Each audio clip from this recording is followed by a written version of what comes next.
Just thought I would do a video here to show you how to change out the daytime running light, which is this light right here on a 2011 Hyundai Sonata. I didn't see any videos on this particular light. It's been a little bit of a pain, so I thought I would do a video on it. So once you take the cap off this and you unscrew it, you have to actually go in and undo this thing right here by unloosening this screw on this side. This, by the way, it's the driver's side light.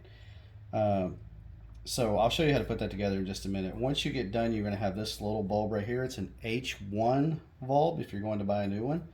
And there's a little button over here on the side that you push and you pull that out and it looks just like that. Okay, that's the old bulb. And now we're going to replace it with a new bulb, which I have one over here. And before I replace it, I'm going to put a little bit of this AGS bulb grease in here, and it tells you on the back, basically just take a little bit of it, put it on here around the base. I think this helps preserve it for a little bit longer. But make sure that you're wearing gloves when you do this, because you never want to touch a halogen bulb with your bare skin. And you just come back over here, slide this back into place until you hear it click. Okay, so it clicked.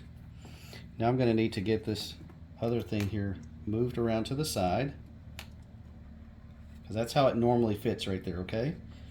So we're going to get this bulb put back in there. It's a little bit of a job because that metal clip on the other side there is kind of in the way. I may have put the bulb in reverse side. Maybe that's why it's not going in right. Let's try switching it around. Maybe that makes the difference. That may be the difference right there. I think it will be. Let's see.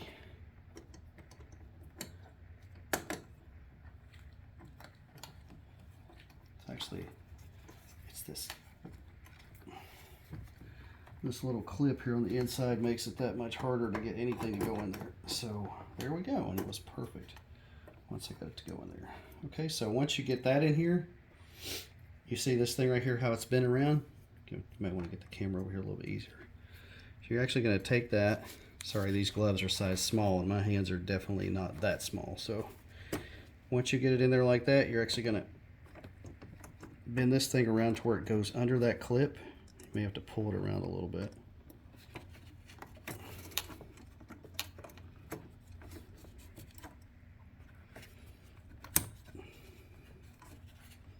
It's a little bit tricky. Okay, so now I've got it under there, but as you can see, that screw right there needs to be tightened down. So let me reach over here and grab my Phillips head.